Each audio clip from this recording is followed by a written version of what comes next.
നമസ്കാരം, എഡിറ്റേഴ്സ് അവറിലേക്ക് സ്വാഗതം. ആദ്യം പ്രധാന വാർത്തകൾ.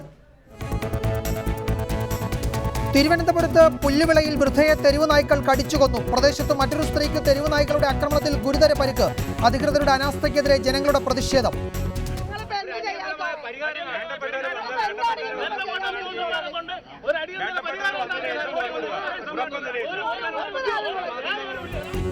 നായക്കൂട്ടം അപകടമായാൽ നശിപ്പിക്കണമെന്ന് മന്ത്രിമാർ. കേരളത്തിൽ കോൺഗ്രസിന്റെ രക്ഷയ്ക്ക് നേതൃത്വത്തിൽ തലമുറ മാറ്റം വേണമെന്ന് എ കെ ആന്റണി. യുവാക്കൾക്കും വനിതകൾക്കും പ്രാമുഖ്യം വേണം. തമ്മിലടി തുടർന്നാൽ വിട്ടുപോയർ വരില്ലെന്നും ആന്റണി.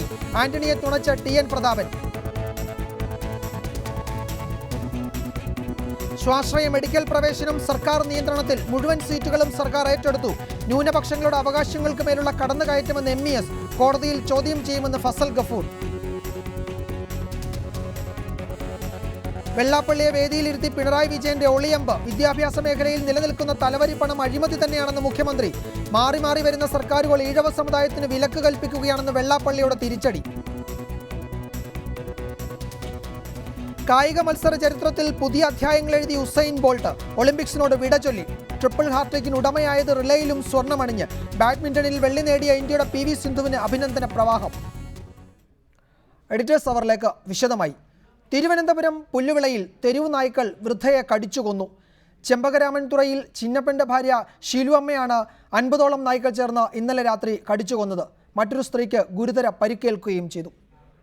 ഇന്നലെ രാത്രി 8:30യോടെയാണ് സംഭവം. പ്രാഥമിക കൃത്യങ്ങൾ നിർവഹിക്കാൻ ചെമ്പകരാമൻതുറയിലെ തീരത്തെത്തിയ ഷിലുവമ്മയെ 50ഓളം തെരുവ് നായ്ക്കൾ ആക്രമിച്ചു. കൈകാലുകൾ കടിച്ചു തിന്നു, മുഖം കടിച്ച് വികൃതമാക്കി. ഷിലുവമ്മയെ രക്ഷിക്കാനെത്തിയ മകൻ സെൽവരാജിനെയും തെരുവ് നായ്ക്കൾ ആക്രമിച്ചു.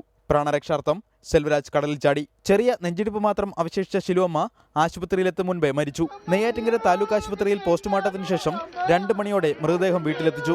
അക്രമകാരികളായ തെരുവ് നായ്ക്കളെ കൊല്ലണമെന്ന ആവശ്യവുമായി പ്രദേശവാസികൾ രംഗത്തെത്തി. സംഭവം നടന്ന് മണിക്കൂറുകൾ കഴിഞ്ഞിട്ടും ഉദ്യോഗസ്ഥരാരും സ്ഥലത്തെത്താത്തതും വലിയ പ്രതിഷേധത്തിനിടയാക്കി. ഈ നിമിഷം വരെ ഒരു ഉദ്യോഗസ്ഥൻ നോക്കിയിട്ടില്ല.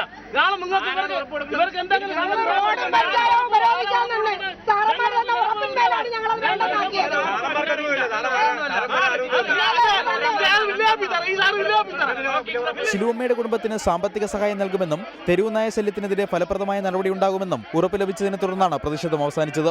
3 മണിയോടെ മൃതദേഹം പുല്ലുവിളയിലെ സെന്റ് ജേക്കബ് ഫെറോന പള്ളിയിൽ സംസ്കരിച്ചു. മനുഷ്യജീവനേക്കാൾ വിലയുണ്ടോ തെരുവ് നായ്ക്കളുടെ ജീവന്?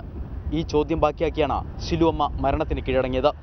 ഷിലുവമ്മയുടെ ഈ ദാരുണാന്ത്യമെങ്കിലും ബന്ധപ്പെട്ടവരുടെ കണ്ണു തുറപ്പിക്കട്ടെ. പുല്ലുവിളയിൽ നിന്നും ക്യാമറമാൻ അനീഷിനൊപ്പം VR കാർത്തിക്, റിപ്പോർട്ടർ. ഈ വിഷയമാണ് എഡിറ്റേഴ്സ് അവർ പരിശോധിക്കുന്നത്. ചർച്ചയിൽ പങ്കെടുക്കുന്നത് മുൻ MLA ജമീല പ്രകാശം, കൊച്ചി മുൻ mayor Tony Chemmany, peoples for animal പ്രവർത്തകൻ ശ്രീ റെനീഷ്, സാമൂഹ്യ പ്രവർത്തകൻ CR Neelakandan, Thiruvananthapuram mayor N പ്രശാന്തിനെയും നമ്മൾ ചർച്ചയിൽ പ്രതീക്ഷിക്കുന്നു.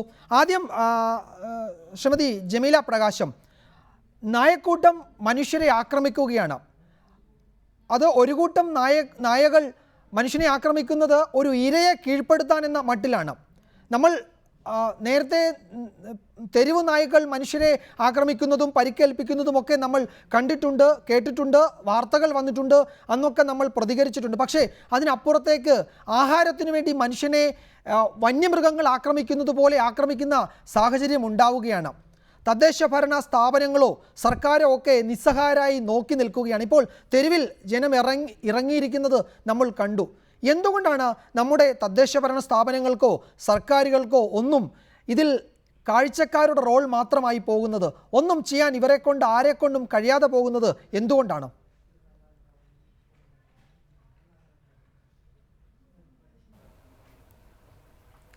ഇപ്പോൾ ഇവിടെ കഴിഞ്ഞ ഏതാണ്ട് 8-10 വർഷമായിട്ട് ഈ തെരുവ് നായ്ക്കളുടെ ആക്രമണം നമ്മൾ കേട്ടുകൊണ്ടിരിക്കുകയാണ്. അടിക്കടി ഇങ്ങനെ ഉണ്ടാകുന്ന കാര്യങ്ങളിൽ നിന്ന് നമുക്ക് മനസ്സിലാക്കാൻ കഴിയുന്നത് ഇതിന് തെരുവ് നായ്ക്കളെയോ അല്ലെങ്കിൽ വീട്ടിൽ വളർത്തുന്ന നായ്ക്കളെയോ ഒന്നും കുറ്റം പറഞ്ഞിട്ട് കാര്യമില്ല.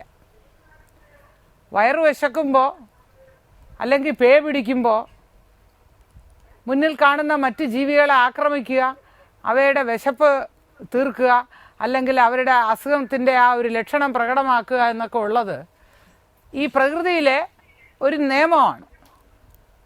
അതനുസരിച്ചാണ് ഈ നായ്ക്കൾ ബിഹേവ് ചെയ്യുന്നത്.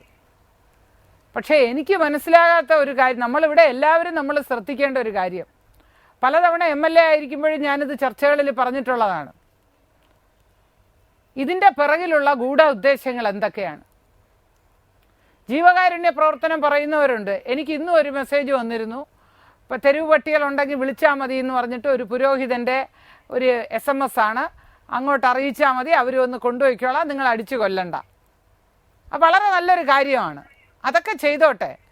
പക്ഷേ ഇതിൻ്റെ പിറകിൽ മറ്റൊരു നാടകം ഇല്ലേന്നാണ് നമുക്ക് ചോദിക്കേണ്ടി വരുന്നത്.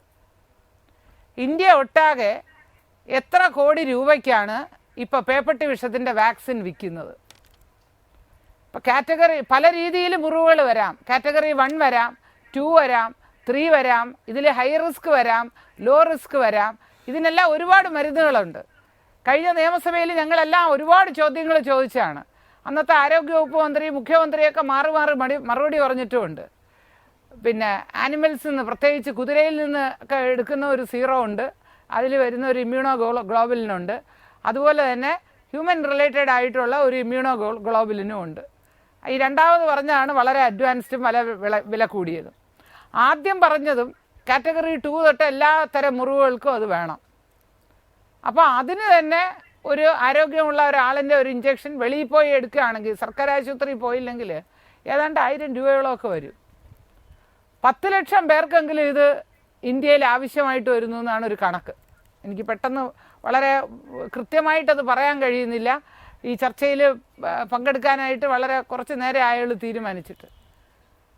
15 ലക്ഷത്തോളം പേർക്ക് ആവശ്യമുള്ളത് ഇവിടെ ഉണ്ടാക്കുന്നുണ്ട്. കാര്യം തേർഡ് വേൾഡ് കൺട്രീസിലൊന്നും ഇത് ഉണ്ടാക്കുന്നില്ല. അത് ഏതാണ്ട് മോണോപ്പൊളി ഒരു കമ്പനിയാണ് ഉണ്ടാക്കുന്നത്. സർക്കാരിൻ്റെ അപ്രൂവലൊക്കെ ഉള്ളതാണ്. പക്ഷേ ഈ ഒരു human rabies immunoglobulin, human recombinant DNA technology ഉപയോഗിച്ചൊരു സീറം കൊണ്ടുവരുന്നുണ്ട്. അതിന് ഏതാണ്ട് 12,000-14,000 രൂപയാവും. പല പ്രൈവറ്റ് ആശുപത്രികളും ഇപ്പോൾ ഈ സീറം മാത്രമേ കുത്തിവെക്കുന്നുള്ളൂ. പേപ്പട്ടി വിഷബാധയ്ക്കുള്ള വലിയൊരു കഷ്ടമെന്ന് പറഞ്ഞാൽ, രോഗം വന്നുപോയാൽ തക്ക സമയത്ത് മരുന്ന് കിട്ടിയില്ലെങ്കിൽ, പേവിഷബാധ വന്നുപോയാൽ 100% മരണം ഉറപ്പാണ്. ശ്രീമതി ജമീല പ്രകാശ്, അത് ശരിയാണ്. ഞാൻ താങ്കൾ പറഞ്ഞ വാദങ്ങളൊക്കെ അംഗീകരിക്കുന്നു. ഇത്തരത്തിലുള്ള ആക്ഷേപങ്ങൾ ഇക്കാര്യത്തിലുണ്ട്. ഈ തെരുവ് നായ്ക്കളെ സംരക്ഷിക്കണമെന്നൊക്കെ പറയുന്നതിന് പിന്നിൽ ഇത്തരം താല്പര്യങ്ങൾ ഉണ്ടെന്നൊക്കെയുള്ള ആക്ഷേപം നമ്മളൊക്കെ നേരത്തെ കേട്ടിട്ടുള്ളതാണ്. അതിന്റെ കണക്കും എന്റെ പക്കലുണ്ട്. ജസ്റ്റിസ് സിരിജകൻ സമിതി തയ്യാറാക്കിയ റിപ്പോർട്ടിൽ ഏതാണ്ട് 12 കോടി രൂപ പ്രതിവർഷം സർക്കാർ ഇതിനായി ചെലവഴിക്കുന്നുണ്ട് എന്നതാണ് നമുക്ക് ലഭ്യമായ കണക്കുകൾ. അതുപോലെ ഏതാണ്ട് 1 ലക്ഷത്തിലേറെ പേർക്ക് കടിയേറ്റു കഴിഞ്ഞു ഈ വർഷത്തിൽ ഇത്രയും നാളിനിടയിൽ എന്നുള്ള കണക്കുകളൊക്കെ നമ്മുടെ കയ്യിലുണ്ട്. അതൊക്കെ അവിടെ നിൽക്കട്ടെ, അതൊന്നുമല്ലല്ലോ പ്രശ്നം. നമുക്ക് ഇതിൽ നടപടിയെടുക്കാമല്ലോ. ഇവിടെ എവിടെയാണ് തടസ്സം? തദ്ദേശ ഭരണ സ്ഥാപനങ്ങൾക്ക് നടപടിയെടുക്കാം, അല്ലെങ്കിൽ ഈ ജനങ്ങളെ ഇതിൽ നിന്ന് സംരക്ഷിക്കാം. അവർക്കതിന് ബാധ്യതയുണ്ടല്ലോ, തദ്ദേശ ഭരണ വകുപ്പിനുണ്ടല്ലോ, സംസ്ഥാന സർക്കാരിനുണ്ടല്ലോ. അതൊന്നും ചെയ്യാതെ ഈ തെരുവു നായ്ക്കളെ സംരക്ഷിക്കുന്നതുമായി ബന്ധപ്പെട്ട വിവാദങ്ങളിലേക്ക് മാത്രം നമ്മൾ ശ്രദ്ധ കേന്ദ്രീകരിക്കുന്നത് എന്തിനാണ്? ജനങ്ങൾക്ക് സ്വൈരജീവിതം, സ്വസ്ഥ ജീവിതം ഉറപ്പാക്കേണ്ട ബാധ്യതയിൽ നിന്ന് ഈ ലോക്കൽ ബോഡി അല്ലെങ്കിൽ എല്ലാ ഭരണ സംവിധാനങ്ങളും മാറി നിന്നിട്ട് ചർച്ച നടത്തുന്നതിൽ എന്ത് കാര്യമാണുള്ളത്?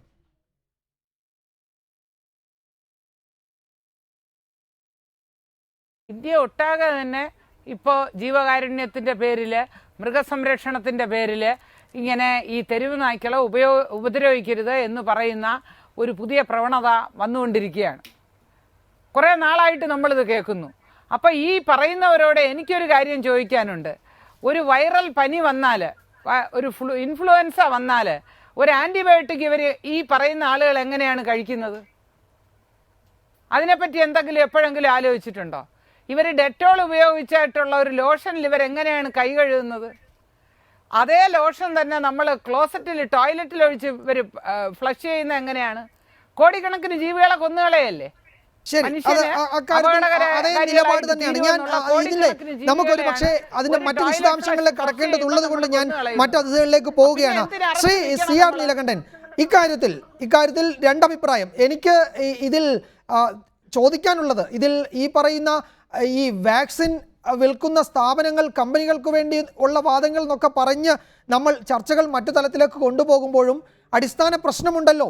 ജനങ്ങൾക്ക് നിരന്തരമായി തെരുവ് നായ്ക്കളുടെ കടിയേൽക്കുകയാണ്, ആളുകൾ മരിക്കുകയാണ്. ഇപ്പോൾ കടിയേറ്റു മരിക്കുന്നു എന്ന് മാത്രമല്ല, മനുഷ്യനെ വേട്ടയാടുകയാണ് തെരുവ് നായ്ക്കൾ, ആഹാരത്തിനു വേണ്ടി വേട്ടയാടുകയാണ്. ഈ അറവുശാലകളിൽ നിന്നൊക്കെയുള്ള രക്തം കുടിച്ച ഈ തെരുവ് നായ്ക്കൾ അത് കിട്ടാതെ വരുമ്പോൾ സമീപത്തുള്ള പശുവിനെയോ ആടിനെയോ കോഴിയെയോ ഒക്കെ പിടിച്ചു തിന്നുന്നു. അതും കിട്ടാതെ വരുമ്പോൾ മനുഷ്യനെ ആഹാരത്തിനായി വേട്ടയാടുന്നു. ഇതാണ് തിരുവനന്തപുരത്ത് നടന്നത്. ഇത് നാളെ എല്ലായിടത്തും നടക്കും. അതിനുള്ള സാഹചര്യം നമ്മുടെ നാട്ടിലുണ്ട്. മാലിന്യ സംസ്കരണം അടക്കമുള്ള ഗൗരവമുള്ള പ്രശ്നങ്ങൾ ഇതിൻ്റെ ഭാഗമായി ഉയർന്നു വരുന്നുമുണ്ട്. പക്ഷേ നടപടിയെടുക്കേണ്ടവർ ഏതോ കേന്ദ്ര നിയമത്തിൻ്റെ പേരിലോ മേനകാ ഗാന്ധിയുടെ പേര് പറഞ്ഞോ ഒക്കെ അതിൽ നിന്നും ഒഴിഞ്ഞു മാറുകയാണ്. ഇവിടെ നമുക്കറിയാം, മേനകാ ഗാന്ധിയുടെ കാര്യത്തിൽ മേനകാ ഗാന്ധി പറഞ്ഞിട്ടില്ല തെരുവ് നായ്ക്കളെ നിയന്ത്രിക്കണം, അവരെ അതിൽ നിന്നും ജനങ്ങളെ സംരക്ഷിക്കേണ്ട എന്നൊന്നും മേനകാ ഗാന്ധി പറഞ്ഞിട്ടില്ല. അങ്ങനെ ഒരു കേന്ദ്ര നിയമവുമില്ല.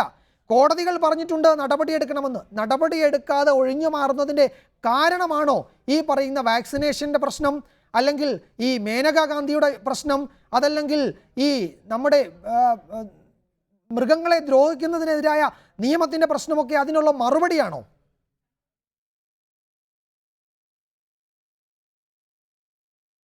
അല്ല, ഇവിടെ എനിക്ക് വളരെ വളരെ തമാശ തോന്നുന്നു. വളരെ ഉത്തരവാദപ്പെട്ട ഒരു എം എൽ എ ആയിരുന്ന് ഇപ്പോൾ XMLA ആയി ശമ്പളം പെൻഷനൊക്കെ വാങ്ങുന്ന ആളുകൾ, ഞങ്ങളാരും നാട്ടുകാരുടെ സർക്കാരിൻ്റെ കാശൊന്നും നികുതി വാങ്ങുന്നില്ല. നികുതി പണം ശമ്പളമായി വാങ്ങുന്ന MP-മാർ, MLA-മാർ, ഭരണകർത്താക്കൾ, പഞ്ചായത്ത് പ്രസിഡന്റുമാർ, മേയർമാർ എല്ലാവരും ഉത്തരവാദപ്പെട്ട ഇത്ര ആളുകൾ ഇവിടെ ഇരുന്നിട്ട് ഏതോ പരിസ്ഥിതി പ്രവർത്തകനോ ജനപ്രവർത്തകനോ അല്ലെങ്കിൽ ഇനി ആരോ ആവട്ടെ പറയുന്ന ഒരു കാര്യം കേട്ട് ഇവർ നായെ കൊല്ലുന്നില്ല എന്ന് പറഞ്ഞാൽ, വിജയകുമാറെ, എനിക്ക് വിശ്വസിക്കാൻ കഴിയില്ല. പരിസ്ഥിതി പ്രവർത്തകർ ഈ രാജ്യത്ത് എന്തെല്ലാം കാര്യം പറയുന്നുണ്ട്. കുന്നിടിക്കരുന്ന് പറയുന്നുണ്ട്, മലയിടിക്കരുന്ന് പറയുന്നുണ്ട്, അതുപോലെ ഒരുപാട് കാര്യം പറയുന്നുണ്ട്. മാലിന്യം കൂട്ടിയിട്ടിരുന്ന് പറയുന്നുണ്ട്, വെള്ളം കയ്യേറെന്ന് പറയുന്നുണ്ട്. അതൊന്നും ചെയ്യുന്നതിന് പരിസ്ഥിതി പ്രവർത്തകർ ഈ രാഷ്ട്രീയ നേതാക്കന്മാർക്ക് തടസ്സമല്ലല്ലോ. എല്ലാ നാശങ്ങളും ചെയ്യുന്നു. അതിനൊന്നും ഇവർക്കൊരു കുഴപ്പമില്ല. നായയുടെ കാര്യത്തിൽ വരുമ്പോൾ ഇപ്പം ഞാൻ ഇവരുടെ ആരോപണം തിരിച്ചുന്നയിക്കുകയാണ്.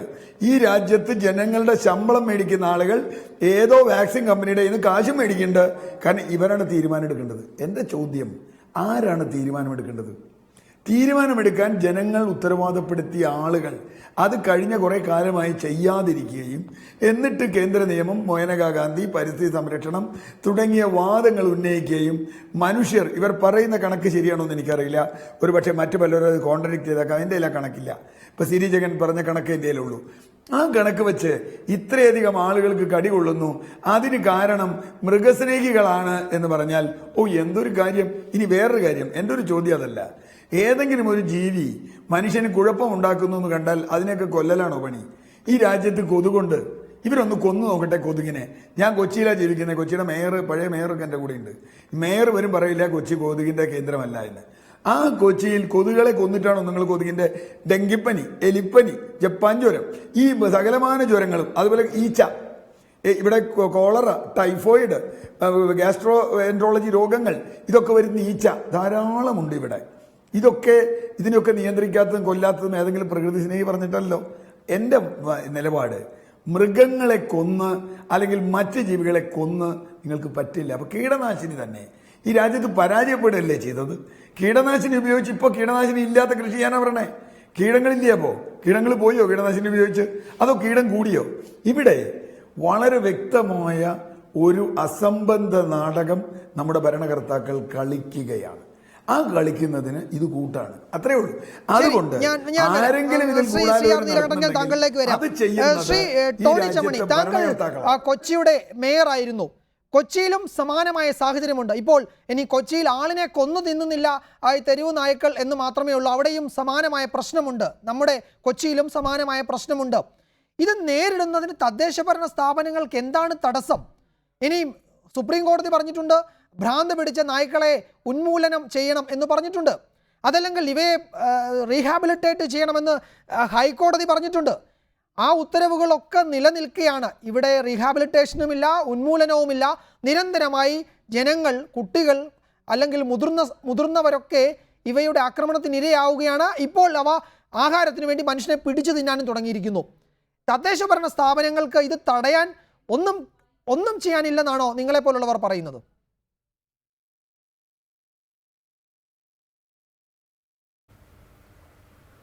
ഗൗരവമായി തന്നെ നേരിടേണ്ട ഒരു വിഷയമാണ്.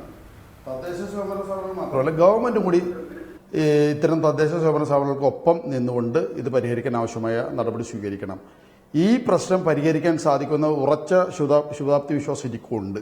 ഇത് പക്ഷേ എളുപ്പമല്ല, വളരെ ടഫായിട്ടുള്ളൊരു വലിയ പദ്ധതിയാണിത്. കൊച്ചിയിൽ ഇത് ഞാൻ നടപ്പിലാക്കിയിട്ടുണ്ട്. കൊച്ചി കോർപ്പറേഷനിൽ ഞങ്ങൾ ഏതാണ്ട് 1.5 കോടി രൂപ മുടക്കി ബ്രഹ്മപുരത്ത് ഒരു ABC പദ്ധതി, ആനിമൽ ബർത്ത് കൺട്രോൾ പദ്ധതി ഞങ്ങൾ പൂർത്തീകരിച്ചു 1 വർഷം മുമ്പ്. 2000 നായ്ക്കളെയാണ് കഴിഞ്ഞ 1 വർഷം കൊണ്ട് ഞങ്ങൾ വന്ധ്യീകരിച്ചത്. നിയമം അനുശാസിക്കുന്നത് ഇപ്പോൾ വന്ധ്യീകരിക്കാൻ മാത്രമാണ്, കൊല്ലാൻ സാധിക്കുന്നില്ല. അപകടകരമായ നായ്ക്കളെ കൊല്ലാം, പക്ഷെ അല്ലാതെ നിയമം പറയുന്നത് വന്ധ്യീകരണം മാത്രമാണ്. അതുകൊണ്ട് നിയമം അനുശാസിക്കുന്ന ആനിമൽ ബർത്ത് കൺട്രോൾ പ്രോജക്റ്റ് കേരളത്തിൽ മുഴുവൻ ശാസ്ത്രീയമായി നടത്തിയാൽ മായാജാലം കാണിക്കാൻ പറ്റില്ല, പക്ഷേ സമയമെടുത്താണെങ്കിൽ പോലും കേരളത്തിൽ തെരുവുനായ്ക്കളെ വന്ധ്യീകരിച്ചുകൊണ്ട് തന്നെ നിയന്ത്രിക്കാൻ സാധിക്കും. ഈ വിഷയത്തിലുള്ളൊരു പ്രശ്നം ഇത് ആത്മാർത്ഥതയുടെ പ്രശ്നമാണ്, ഇത് കമ്മിറ്റ്മെൻറ്റിൻ്റെ പ്രശ്നമാണ്. യഥാർത്ഥത്തിൽ ഗവൺമെൻറ് മുൻകൈ എടുത്തുകൊണ്ട് കേരളത്തിൽ സമഗ്രമായി എല്ലാ ലോക്കൽ ബോഡികളോടും സമയബന്ധിതമായി ABC പദ്ധതി നടപ്പിലാക്കണം എന്ന് ഒരു അന്ത്യശാസനം പോലെ പറയുകയും അത് നടപ്പിലാക്കുന്ന കാര്യത്തിൽ താല്പര്യം കാണിച്ചാൽ ഒരു സംശയവും വേണ്ട. കേരളത്തിലെ എല്ലാ ജില്ലാ കേന്ദ്രങ്ങളിലും തെരുവുനായ്ക്കളെ നിയന്ത്രിക്കാനുള്ള ABC പദ്ധതി നടപ്പിലാക്കുക തന്നെയാണ് ഇന്ന് നമ്മുടെ മുമ്പിലുള്ള പോംവഴി. അതിനൊരു വിഷൻ വേണം, അത് നടപ്പിലാക്കാനുള്ള ഒരു ഇച്ഛാശക്തിയാണ് വേണ്ടതായിട്ടുള്ളത്. ശ്രീ റെനീഷ്, ഇപ്പോൾ ഈ നേരത്തെ സംസാരിച്ച ശ്രീമതി ജമീല പ്രകാശത്തെ പോലുള്ളവർ പറയുന്നത് നിങ്ങളുടെയൊക്കെ ഇടപെടൽ, നിങ്ങളുടെയൊക്കെ സംഘടന പീപ്പിൾസ് ഫോർ ആനിമലോ അല്ലെങ്കിൽ peoples for ethical treatment of animal, PETA പോലെയുള്ള സംഘടനകളൊക്കെയുള്ള ഇടപെടലാണ് ഈ മേഖലയിൽ സർക്കാരിന് ഇറങ്ങി പ്രവർത്തിക്കാൻ കഴിയാത്ത സാഹചര്യം സൃഷ്ടിക്കുന്നത്. നിങ്ങൾ കോടതിയിൽ പോകുന്നു, അല്ലെങ്കിൽ തെരുവിലിറങ്ങുന്നു, മൃഗസ്നേഹികൾ വലിയ ബുദ്ധിമുട്ടുണ്ടാക്കുന്നു, മേനക ഗാന്ധിയൊക്കെ കൂട്ടുപിടിച്ച് നിങ്ങളുണ്ടാക്കുന്ന ബുദ്ധിമുട്ട് മൂലമാണ് ജനങ്ങൾ നിരന്തരമായി ഇത്തരത്തിലുള്ള പ്രയാസങ്ങൾ നേരിടേണ്ടി വരുന്നത്.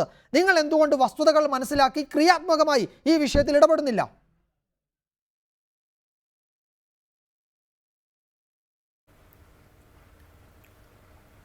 ആദ്യമായി തിരുവനന്തപുരത്ത് കാഞ്ഞിരംകുളത്ത് അരങ്ങേറിയ ഈ അതിദാരുണമായ ഒരു സംഭവത്തിൽ ആ കുടുംബത്തിൻ്റെ ദുഃഖത്തോടൊപ്പം ഞാനും പങ്കുചേരുന്നു. അത്തരത്തിലുള്ള സംഭവങ്ങൾ ആവർത്തിക്കപ്പെടാതിരിക്കേണ്ടത് നമ്മുടെ സമൂഹത്തിൻ്റെയും നാടിൻ്റെയും സമൂഹത്തിലെ സജീവമായി പ്രവർത്തിക്കുന്ന പൊതുപ്രവർത്തകരുടെയും ഒക്കെ തന്നെ ഒരു വളരെ അത്യാവശ്യമായ കാര്യമാണ്. ഇത്തരത്തിലുള്ള പ്രശ്നങ്ങൾ ഉണ്ടാകുമ്പോൾ പലപ്പോഴും മൃഗസ്നേഹികൾ അല്ലെങ്കിൽ മനേക ഗാന്ധി എന്നൊക്കെ പറഞ്ഞുകൊണ്ട് യാഥാർത്ഥ്യങ്ങളിൽ നിന്ന് ഒളിച്ചോടാനാണ് ഉത്തരവാദിത്തപ്പെട്ട ആളുകൾ ശ്രമിച്ചുകൊണ്ടിരിക്കുന്നത് എന്നുള്ളതാണ് ഇപ്പോഴും ഇത്തരത്തിലുള്ള പ്രശ്നങ്ങൾ ആവർത്തിച്ചു കൊണ്ടിരിക്കുന്നതിനുള്ള പ്രധാനപ്പെട്ട കാരണം. തങ്ങളുടെ ഉത്തരവാദിത്തം എന്താണോ ആ ഉത്തരവാദിത്തം കൃത്യമായി നിർവഹിക്കാൻ സാധിക്കാതെ ആ ഉത്തരവാദിത്തത്തിൽ നിന്ന് ഒളിച്ചോടുകയും ആ ഉത്തരവാദിത്തം തന്നിൽ അർപ്പിക്കപ്പെട്ട ഒരു കർത്തവ്യമാണെന്ന യാഥാർത്ഥ്യബോധം തിരിച്ചറിയാതെ പരസ്പര ബന്ധമില്ലാത്ത അല്ലെങ്കിൽ വ്യത്യസ്തമായ കാര്യങ്ങളിലേക്ക് വലിച്ചിഴച്ചു കൊണ്ടുപോയി ഈ പ്രശ്നത്തെ ലഘൂകരിക്കാനാണ് ഉത്തരവാദിത്തപ്പെട്ട ആളുകൾ ശ്രമിച്ചുകൊണ്ടിരിക്കുന്നത്. അതിന് ഇനിയെങ്കിലും ഒരു മാറ്റം വരേണ്ടത് അത്യാവശ്യമാണ്. കാരണം ഇപ്പോൾ ഇവിടെ സൂചിപ്പിച്ചു ഭ്രാന്ത് പിടിച്ചോടുന്ന നായ്ക്കൾ എന്ന് പറഞ്ഞു. ഈ സ്ട്രീറ്റ് ഡോഗ്സിനെ ഭ്രാന്ത് പിടിപ്പിക്കുന്ന അല്ലെങ്കിൽ ഭ്രാന്ത് പിടിക്കുന്ന ഒരു അവസ്ഥയിലേക്ക് എത്തിക്കുന്നത് ആരാണ് എന്നുള്ളത് അവിടെ നിന്നാണ് നമ്മൾ ആരംഭിക്കേണ്ടത്. നമ്മൾ യഥാർത്ഥ പ്രശ്നങ്ങളെ വളരെ ഗൗരവബുദ്ധിയോടുകൂടി സമീപിച്ചുകൊണ്ട് ആ യഥാർത്ഥ പ്രശ്നം എന്താണെന്ന് മനസ്സിലാക്കി അതിൻ്റെ മുളയിലെ അതിനെ നുള്ളുവാനുള്ള ശ്രമം നടത്തിയെങ്കിൽ മാത്രമേ ഇത്തരത്തിലുള്ള പ്രശ്നങ്ങളിൽ നിന്ന് നമുക്ക് മാറി നിൽക്കാനും ഇനി നല്ലൊരു ഒരു കേരളം നല്ലൊരു അന്തരീക്ഷം കെട്ടിപ്പടുത്തുകൊണ്ട് മുന്നോട്ട് പോകാൻ സാധിക്കുകയുള്ളൂ. കാരണം നമുക്കറിയാം സ്ട്രീറ്റ് ഡോഗ്സ് എന്ന് പറയുന്നത് സ്ട്രീറ്റ് ഡോഗ്സ് എന്ന് പറയുന്ന ഒരു കാറ്റഗറി ആദ്യം മുതലേ ഉണ്ടാവുന്നതല്ല. നമ്മുടെ തെരുവുകളിലും നമ്മുടെ നാട്ടിൻപുറങ്ങളിലും നഗരപ്രദേശങ്ങളിലും ഒക്കെ തന്നെ അലഞ്ഞു തിരിഞ്ഞു ഞാൻ താങ്കൾ പറയുന്നത് അംഗീകരിക്കുന്നു. ഞാൻ ചോദിക്കുന്നതല്ല, സ്ട്രീറ്റ് ഡോഗ്സ് തെരുവ് നായ്ക്കൾ എന്ന് പറയുന്ന ഒരു വിഭാഗം നായകൾ ഉണ്ടായിക്കഴിഞ്ഞു. അവ മനുഷ്യ നിർമ്മിതമോ അല്ലെങ്കിൽ മനുഷ്യ സൃഷ്ടിയോ ആണെന്നൊക്കെയുള്ള വാദങ്ങൾ അംഗീകരിക്കാം. ഇവയ്ക്ക് ഭ്രാന്ത് പിടിക്കുന്നു, ഇവ മനുഷ്യനെ ഓടിച്ചിട്ട് കടിക്കുകയും ഇപ്പോൾ ആഹാരത്തിന് വേണ്ടി ആക്രമിക്കുകയും ചെയ്യുന്നു. ഇതൊക്കെ വസ്തുതയാണല്ലോ, നമ്മൾ നിരന്തരമായി കണ്ടുകൊണ്ടിരിക്കുകയാണ്. എൻ്റെ കയ്യിൽ ജസ്റ്റിസ് സിരിജകൻ കമ്മിറ്റി തയ്യാറാക്കിയ ഇടക്കാല റിപ്പോർട്ടിൻ്റെ കണക്കുകളുണ്ട്. കേരളത്തിൽ ഒരു ദിവസം 335 പേർക്ക് പട്ടികളുടെ കടിയേൽക്കുന്നു. 2.5 ലക്ഷം തെരുവ് നായ്ക്കൾ കേരളത്തിൽ ഇപ്പോഴുണ്ട്. 1,00,000-ൽ ഏറെ പേർക്ക് ഇതിനോടകം ഈ കുറഞ്ഞ നാൾ ഈ വർഷം തന്നെ കടിയേറ്റു കഴിഞ്ഞു. പേവിഷ ചികിത്സകൾക്കായി 12 കോടി രൂപ സർക്കാർ ചെലവിൽ ഓരോ വർഷവും ഉണ്ട്. ഇതുകൂടാതെ സ്വകാര്യ ആശുപത്രികളുടെ ഒക്കെ പ്രശ്നങ്ങൾ അവിടെ കിടക്കുന്നു. അപ്പോൾ മരണം സംഭവിക്കുന്നു. ഈ പട്ടി കടിച്ച് ഇന്ന് മരിച്ചതുപോലെയല്ല 10 ദിവസത്തിന് ശേഷം മരണം നടക്കുന്നതും 1 മാസത്തിന് ശേഷം മരണം നടക്കുന്നതിന് ഇപ്പോൾ കണക്ക് കൃത്യമായി ജസ്റ്റിസ് തിരുജകൻ കമ്മിറ്റിയുടെ പക്കലുണ്ട്. ഇതൊക്കെ നമ്മളുടെ കയ്യിലുണ്ടല്ലോ. എന്ത് ചെയ്യണം എന്നാണ് നിങ്ങൾ പറയുന്നത്? ഇവയെ സംരക്ഷിക്കണം എന്ന് പറയുന്നു. എങ്ങനെ സംരക്ഷിക്കും? എന്താണ് ഒരു പോംവഴി? അതുകൂടെ നിർദ്ദേശിക്കണ്ടേ?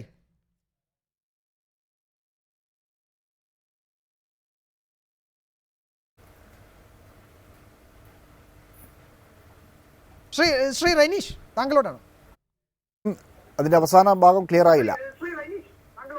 പറയൂ. അതിൻ്റെ നിങ്ങളുടെ ചോദ്യത്തിൻ്റെ അവസാന ഭാഗം ക്ലിയർ ആയില്ല. ഇവയെ എങ്ങനെ പരിരക്ഷിക്കണം എന്നാണ് നിങ്ങൾ പറയുന്നത്. എന്താണ് നിങ്ങൾക്കൊരു പോംവഴി നിർദ്ദേശിക്കാനുള്ളത്?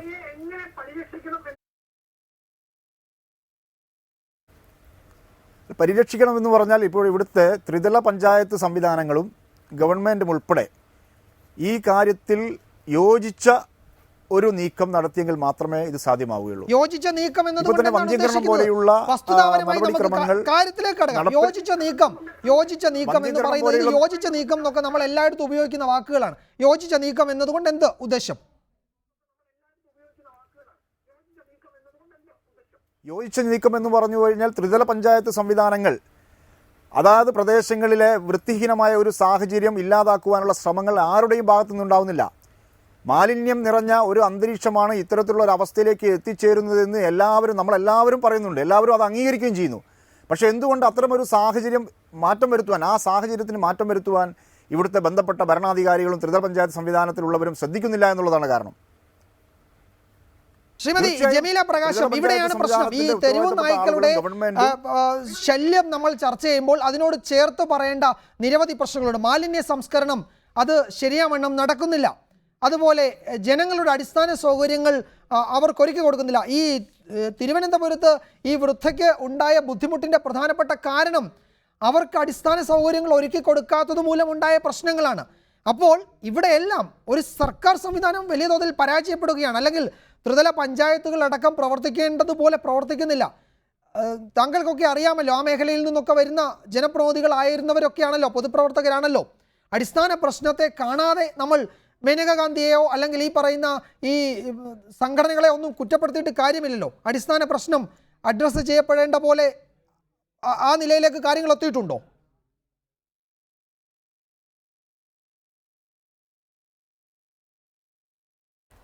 എനിക്ക് പറയാനുള്ളത്, നേരത്തെ സംസാരിച്ച ശ്രീ നീലകണ്ഠൻ എന്നെ തെറ്റിദ്ധരിച്ചാണ് സംസാരിച്ചത്. ഞാൻ ഈ പ്രശ്നം സർക്കാർ എങ്ങനെ അഭിമുഖീകരിക്കണം, അല്ലെങ്കിൽ അധികൃതർ എങ്ങനെ അഭിമുഖീകരിക്കണം, കൈകാര്യം ചെയ്യണം എന്നുള്ള ചോദ്യത്തിൻ്റെ മുമ്പിൽ നിന്ന് ഒരിക്കലും ഒളിച്ചോടാൻ ആഗ്രഹിക്കുന്നില്ല. എനിക്ക് പറയാനുള്ളത്, അടിയന്തരമായി ചെയ്യേണ്ടത് ഈ ആക്രമണകാരികളായിട്ടുള്ള ആ സ്വഭാവം വന്നു കഴിഞ്ഞാൽ തെരുവ് നായ്ക്കളെ ഉടനെ തന്നെ ഉന്മൂലനം ചെയ്യണം. പ്രത്യേകിച്ച് തീരപ്രദേശങ്ങൾ, മറ്റ് പട്ടികവർഗ കോളനികൾ, അതുപോലെ തന്നെ ജനസാന്ദ്രതയുള്ള സ്ഥലങ്ങൾ. ഏഷ്യയിലെ തന്നെ ഏറ്റവും കൂടിയ ജനസാന്ദ്രതയുള്ള ഒരു പഞ്ചായത്താണ് കരിങ്കുളം പഞ്ചായത്ത് എന്ന് പറഞ്ഞു കേട്ടിട്ടുണ്ട്. കഴിഞ്ഞ ഒരു 6-7 വർഷം മുമ്പ് ഒരു കണക്കെടുത്തപ്പോൾ അങ്ങനെ വന്നു എന്ന് ഞാൻ പറഞ്ഞു കേട്ടിട്ടുണ്ട്. അപ്പോൾ അവിടെ വീടില്ലാത്തവരുണ്ട്, കിടക്കാനായിട്ട് 1 സെൻറ്റ് സ്ഥലം പോലും ഇല്ലാത്തവരുണ്ട്, 20 വർഷം 22 വർഷമായിട്ട് പട്ടയത്തിന് അപേക്ഷയും കൊടുത്ത് കാത്തിരിക്കുന്നവരുണ്ട്. ഇനി അഥവാ പട്ടയം കിട്ടിയാൽ തന്നെ വീട് വയ്ക്കാനുള്ള സൗകര്യങ്ങളില്ലാത്തവരുണ്ട്. ഈ മാലിന്യ സംസ്കരണം ജനങ്ങളെ പഠിപ്പിക്കണമെന്ന് പറയുന്നു, ആരോഗ്യകരമായ ചുറ്റുപാട് വളർത്തിയെടുക്കണമെന്ന് പറയുന്നു. എത്ര കോടി രൂപ അതിന് ചെലവാക്കണം? അത് ചെലവാക്കാനായിട്ട് ഇതിനകം കഴിയുമായിരുന്നെങ്കിൽ ഇതിനകം തന്നെ അത് ചെയ്യുമായിരുന്നു. പക്ഷേ എല്ലാ വർഷവും കുറേ കാര്യങ്ങൾ നടക്കുന്നുണ്ട്, കുറേ പേർക്ക് വീട് വയ്ക്കാൻ കൊടുക്കുന്നുണ്ട്. പക്ഷേ അതിനുവേണ്ട ഡ്രെയിനേജ് ഫെസിലിറ്റീസ് ഒരു സമഗ്രമായ രീതിയിൽ ഏർപ്പെടുത്താൻ ഇന്ന് അവിടെ ജനങ്ങൾ തിങ്ങിപ്പാർക്കുന്ന സാഹചര്യത്തിൽ ആ അറേഞ്ച്മെൻറ്റിൽ പ്രയാസമാണ്. ഇതെല്ലാം വെച്ചുകൊണ്ടാണ് ഞാൻ പറയുന്നത്, അവിടെ ആളുകൾക്ക് ഇരിക്കാനോ കിടക്കാനോ പോലും സ്ഥലമില്ലാതെ ചിലപ്പോൾ മണപ്പുറത്തോട്ട് ഇറങ്ങിയിട്ടാണ് കൈയും കാലും നിവർത്തി ആളുകൾ നടക്കുന്നത്. ഈ പട്ടികളുടെ കടികൊള്ളാതെ രക്ഷപ്പെടാൻ ചിലരൊക്കെ കടലിലെടുത്ത് ചാടി എന്നാണ് ഞാൻ കേട്ടത്. അങ്ങനെയാണ് അവരുടെ ജീവൻ രക്ഷിച്ചതെന്ന്. അപ്പം ഇത്ര ഭയങ്കരമായിട്ട് പട്ടികൾ മാത്രമല്ല, ആ സ്ഥലത്ത് അലിഞ്ഞിരിയുന്ന പൂച്ചകൾ, ആയിരക്കണക്കിനുള്ള എലികൾ, ഇനി ഏതൊക്കെയായിരിക്കും രോഗവാഹകരെന്ന് ആലോചിക്കുമ്പോൾ എനിക്ക് ഇന്ന് രാവിലെ ഈ വാർത്ത കേട്ടതിന് ശേഷം എൻ്റെ മനസ്സിൽ അതൊരു ഭീകരമായിട്ടുള്ള ഒരു ചോദ്യമായിട്ട്, ഒരു പ്രശ്നമായിട്ട് വരികയാണ്. ഇതിനെ ഉടനെ തന്നെ ചെയ്യേണ്ടത് ഈ ആക്രമണകാരികളായിട്ടുള്ള തെരുവ് നായ്ക്കളെ ഉടനെ അമർച്ച ചെയ്യണം.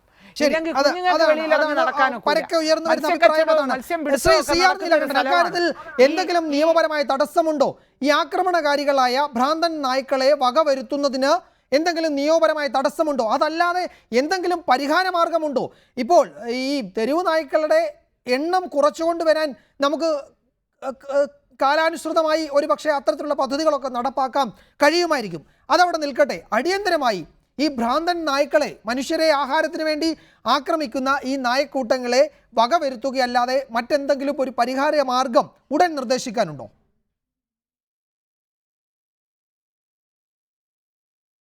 അല്ല, ഞാൻ ഒരു ഭ്രാന്തൻ നായെ കൊല്ലുന്നതിന് ആരും എതിരല്ല, സുപ്രീം കോടതി എതിരല്ല, നിയമം എതിരല്ല, ആരും എതിരല്ല, ഞാനും എതിരല്ല. പക്ഷേ ഭ്രാന്തൻ നായ എന്ന് പറഞ്ഞാൽ ഏത് നായയാണെന്നുള്ളത് കണ്ടുപിടിക്കേണ്ട ഒരു പ്രശ്നമാണ്. മിക്കപ്പോഴും നായക്കൂട്ടങ്ങളാണ് ഉണ്ടാവുക. നായക്കൂട്ടങ്ങളെ മുഴുവൻ നിങ്ങൾക്ക് കൊല്ലേണ്ടി വരും. ഒന്ന്. അത് മാത്രമല്ല, ശരി, ഒരു നായ ആക്രമണകാരിയാണെന്ന് കണ്ടാൽ വെടിവെച്ചാൽ അതിന് നിയമ തടസ്സമില്ല. പക്ഷേ പ്രശ്നം അവിടെ കൊണ്ട് തീരില്ല. നേരത്തെ ജമീല പ്രകാശം പറഞ്ഞൊരു കാര്യമുണ്ട്, ഇനി എലി വരും, പൂച്ച വരും, ഇവരൊക്കെ നമ്മൾ വെടിവെച്ചു കൊല്ലുമോ അല്ലെങ്കിൽ കൊല്ലുമോ? യഥാർത്ഥത്തിൽ വളരെ സ്റ്റെപ്പ് ബൈ സ്റ്റെപ്പായിട്ടുള്ള സംവിധാനങ്ങൾ വേണം. അടിയന്തരമായി കുറെ നായകളെ, ഏതെങ്കിലും ആക്രമണങ്ങളെ നായകളെ കൊല്ലുന്നതിന് വ്യക്തിപരമായി ഞാൻ എതിരല്ല, ഒരു വിരോധവും അതിനില്ല. ഞാൻ അതിനെ എതിർക്കില്ല. കാരണം മനുഷ്യനെ ആക്രമിക്കുകയാണ് ഇപ്പോൾ ഈ സമൂഹത്തിൽ ജീവിച്ചു പോകണ്ടേ. പക്ഷേ ഇപ്പം നമ്മുടെ വീട്ടിലെ നായയെ പോലും ചിലപ്പോൾ നമ്മൾ കൊല്ലും. കാരണം ആക്രമണം തുടങ്ങിക്കഴിഞ്ഞാൽ നമ്മൾ കൊല്ലും, അത് കൊല്ലുന്നേ പറ്റൂ. പക്ഷേ പ്രശ്നം അതല്ല. പ്രശ്നം അതില്ലാത്തത് കൊണ്ടാണ് ഈ പ്രശ്നം ഉണ്ടാകുന്നത് എന്ന് പറയുന്നതിലാണ് പ്രശ്നം. ഈ ഇങ്ങനെ കൊല്ലുന്നതിന്, അല്ലെങ്കിൽ എല്ലാ നായകളെയും വെടിവെച്ച് കൊല്ലുക, അതിന് പ്രകൃതി സ്നേഹികൾ, മൃഗസ്നേഹികൾ തടസ്സമാണ് എന്ന് പറയുന്നിടത്താണ് പ്രശ്നം. വിജയകുമാറെ, ഇതിനെന്താ പരിഹാരം എന്ന് ആലോചിക്കൂ. 4 നായ വെടിവെച്ച് കൊന്നു, നാളെ വേറെ 4 നായ വരും, അത്രേ ഉള്ളൂ. നിങ്ങൾക്ക് ഈ നായ ഓരോന്നിനായിട്ട് കൊല്ലലായിരിക്കും നിങ്ങളുടെ പണി. ഇതിനിടയ്ക്ക് ഇവർ പെറ്റുപെരുകും, അപ്പോൾ വേറെ നായ ഉണ്ടാവും. ഇതിൽ പരിഹാരം, നേരത്തെ മുൻ മേയർ ഇവിടെ പറഞ്ഞു, ഒരുപാട് പരിഹാരങ്ങളുണ്ട്. അത് ദീർഘകാല പരിഹാരമുണ്ട്, ഹ്രസ്വകാല പരിഹാരമുണ്ട്, അടിയന്തര പരിഹാരമുണ്ട്. അടിയന്തര പരിഹാരം ഞാൻ ഉദ്ദേശിക്കുന്ന ഒരു കാര്യം, ഒരു തദ്ദേശ ഭരണ സ്ഥാപനത്തിൽ നമ്മുടെ നാട്ടിൽ പൗണ്ടുകൾ ഉണ്ടാവാറുണ്ട്. പൗണ്ട് ഉണ്ടായിരുന്നു മുമ്പ്, ഇപ്പം എത്ര ഇതുണ്ടെന്നറിയില്ല. നായകളെ പിടിച്ചുകൊണ്ടെന്ന് പൗണ്ടിൽ ഇടണം. അതിനെ നേരത്തെ പറഞ്ഞതുപോലെ കാസ്ട്രേറ്റ് ചെയ്യണം. ഇതൊക്കെ ചെയ്യാൻ പറ്റും. നായകളെ പിടിച്ച് ഈ പൗണ്ടിലിട്ട് കാസ്ട്രേറ്റ് ചെയ്ത് പരിഹരിക്കണം. ഇത് ജനങ്ങളുടെ പ്രശ്നമാണ്, തീർച്ചയായിട്ടും പരിഹരിക്കണം. പക്ഷെ അതിനൊന്നും ഒരു ശ്രമവും നടന്നിട്ടില്ലല്ലോ. ഈ നായ വെടിവെച്ച് കൊല്ലാൻ അനുവാദമില്ല, അല്ലെങ്കിൽ കൊല്ലാൻ അനുവാദമില്ല എന്ന് ഒറ്റ കാരണം പറഞ്ഞിട്ട് ഈ ആളുകൾ സർക്കാർ കൈകെട്ടിയിരിക്കുക കുറെ മാസമായിട്ട്. എന്നിട്ട് കുറ്റം പറയുന്നത് മേനകാ ഗാന്ധിയോ അല്ലെങ്കിൽ വേറെ ആരെങ്കിലും ഒക്കെ. എനിക്ക് മനസ്സിലാവാത്ത അതാണ്, ഇവരെ ഈ കാരണം കൊണ്ടാണോ ഈ നായയുടെ പ്രശ്നം ഇവിടെ ഉണ്ടായത്? ഇത് കേട്ടാ തോന്നുന്ന ഇവർ കാരണം കൊണ്ടാണ് ഉണ്ടായത്. അതാണ് ശ്രീമതി ജമീല പ്രകാശം, അവിടെയാണ് പ്രശ്നം. ഇത് നടപടിയെടുക്കാൻ ഉള്ള അനാസ്ഥ, കാലതാമസം, അല്ലെങ്കിൽ അതിന്റെ അഡ്മിനിസ്ട്രേഷന്റെ പോരായ്മ, പിടിപ്പുകേട്, കഴിവുകേട്, ഇതിനെല്ലാം ഒരു കാരണമായി നിങ്ങൾ സ്ഥിരമായി ജനപ്രതിനിധികളും തദ്ദേശ ഭരണ സ്ഥാപനങ്ങളുടെ ഉത്തരവാദിത്തമുള്ളവരും സർക്കാരും ഒക്കെ പറയുന്നത് കേന്ദ്ര നിയമം, മേനകാ ഗാന്ധി സർക്കുലർ അയച്ചു. എന്ത് സർക്കുലർ? മേനകാ ഗാന്ധിയുടെ സർക്കുലറിന് എന്ത് വിലയാണുള്ളത്? നിയമപരമായി നിലനിൽക്കുന്ന സുപ്രീം കോടതി ഉത്തരവും കേരള ഹൈക്കോടതി ഉത്തരവും നിലനിൽക്കെ ഒരു നിയമവുമില്ലാതെ ഒരു മന്ത്രി ഒരു താഴെ തട്ടിലെ ജനപ്രതിനിധികളോട് നിങ്ങൾ ഇങ്ങനെയൊക്കെ ചെയ്യണമെന്ന് പറഞ്ഞാൽ അത് ചവറ്റുകൊട്ടയിലിട്ടിട്ട് നടപടിയെടുക്കുകയല്ലേ വേണ്ടത്? അതൊന്നും ചെയ്യാതെ അതിനൊക്കെ കാരണമായി ഇതുള്ളത് കൊണ്ടൊന്നും ചെയ്യാൻ പറ്റുന്നില്ല എന്ന് ചില സംസ്ഥാന മന്ത്രിമാരൊക്കെ ഇന്ന് പറയുന്നത് കേട്ടു. എന്ത് ന്യായമായി? എവിടുത്തെ ന്യായമായിരുന്നതൊക്കെ?